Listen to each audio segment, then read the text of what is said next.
L'édition 2021 du Sommet de l'élevage s'est terminée. C'est l'heure du bilan avec Jacques Chazalet. Alors Jacques, un mot pour résumer l'édition 2021.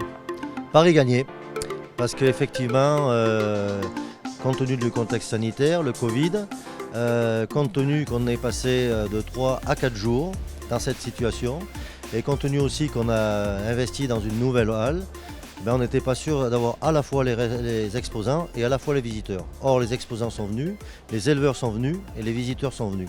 Donc voilà, on est quand même satisfait et le pari est gagné. Ça se traduit comment en termes de chiffres? Je pense qu'on va être à 90 000 visiteurs. Donc compte tenu de ce contexte, faire autant en 2021 qu'en 2019, c'est pratiquement une croissance. Donc on est effectivement satisfait de ce chiffre, pratiquement à 90 000. Quelle est l'image qui symbolise l'édition 2021? Alors pour moi, l'image, c'est surtout l'inauguration de la nouvelle halle.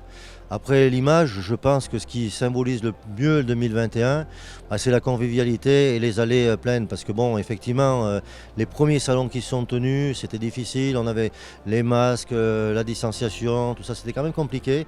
Et là, on a retrouvé la vie d'avant, dans le sommet, à l'intérieur du sommet de l'élevage. Voilà, ça fait plaisir parce que bon, ça veut dire ça revit. En 2022, on restera encore sur 4 jours? Ah oui, bon là c'est vrai que dans ce contexte, réussir ce pari, on est parti pour 4 jours. À nous de faire en sorte que les 4 jours soient bien équilibrés, étalés, parce que l'objectif de faire 4 jours, c'est pour permettre quand même d'avoir plus de contacts pour les exposants, d'avoir des contacts plus fructueux, et puis même pour nous, d'avoir plus de fluidité. C'est vrai que c'est satisfaisant, mais l'objectif, ça serait d'avoir 4 jours à peu près homogènes. L'année prochaine, est-ce qu'on retrouvera un pays à l'honneur? Alors l'année prochaine, un pays à l'honneur, on y travaille, parce qu'effectivement, on ne pensait pas avoir déjà autant de délégations étrangères. Il y a un mois, on n'avait pas autant de délégations étrangères.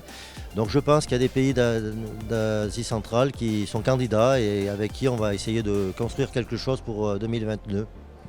Et la race à l'honneur, elle est déjà connue? Alors c'est une race à l'honneur, mais c'est surtout la race en concours national. Donc bien sûr que l'année prochaine, ce sont les charolais. Merci beaucoup Jacques. Alors maintenant, rendez-vous pour le Sommet de l'élevage 2022.